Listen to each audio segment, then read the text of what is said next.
Up and down. I was so naive and blindsided by this experience, beyond all the worry about what our new normal would be, if indeed we ever had a normal again. I was consumed with fear that I wouldn't be able to get past this, and that I would simply shift my criticism of his drinking to something else. I was terrified that I was just a person who found and pointed out faults in my spouse, and I desperately did not want to be that woman. Journal entry, Sunday, February 5th, 2017. In our life together, you are so physically weak, so fragile. But I saw a terrifying strength in you Thursday evening. But what type of strength will you bring to this fight when you wake up? I don't know. And I don't know what I should or will do either. You know my instinct is to dig deep and fight, but I hope I won't do that to try to rally you out of lethargy and despair. I don't think I owe it to you to ruin myself for you. I may have made a poor decision to stick by you all these years, but I hope I won't continue on this path if you don't work like hell. This is your journey, Mazz, and I am not the conductor. So where are you? Where am I? What do I do? Maybe more importantly, what do I not do? The hardest thing for me is to walk away from a disaster, and for good or for bad, you are my disaster. The complexity of this makes me both set my jaw and try to keep my knees from buckling. I'm afraid of staying. I'm afraid of leaving. I'm afraid of what others will say regardless of the decision I make, and I resent that I care what others will think of me. What does our life look like now? The alcohol is just the tip of the iceberg we'll have to face. And Mazz Marry, read this loud and clear.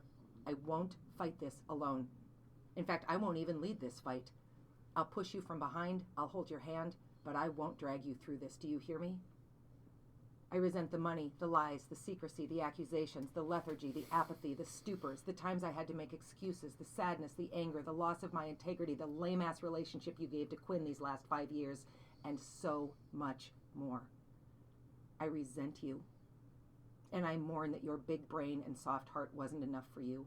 And I love you, and I hate you, and I'm heartbroken for you and us. And I can't see how we recover from this, and I have missed you for years. Tuesday, February 7th. I hope you turned a corner tonight. You haven't been on Precedex all day, the drug that put you in the ICU, and you're only on a small dosage of Ativan. The point was to take you off the Precedex and see if you could stay rational, which you mostly did today. That's very good. Today you were very sleepy, but then I have to imagine that your body has been fighting an epic battle these 5 days. At one point you woke up and gently cradled my hand in yours. Another time I asked you if you knew who I was. You said yes. Who am I? You're Dana Delval. And who am I to you? You're my wife. So here's what's hard. I keep forgetting that we're just getting started.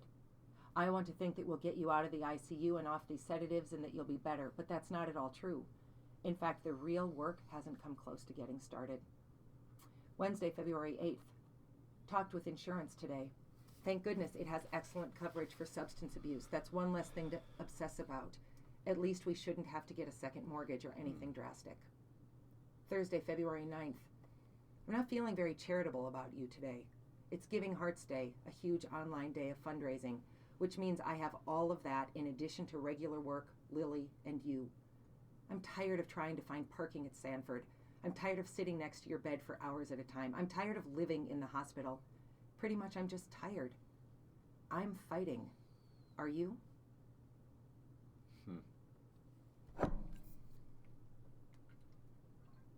Yeah, that's the first time I've heard that, because like I said, I wanted to see him in order as everyone else. That's a fantastic example of what it's like from the other side, which is, what we're trying to do. It's,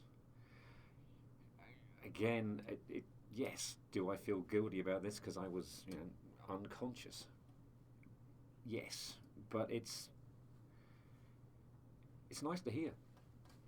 It's, I knew you were there. Having you, this almost confirms it, which I know it sounds an odd thing to say, but I was never alone at any point. God bless you for being around. That's all I can say. I'm glad what you got back was worth the wait. Me too.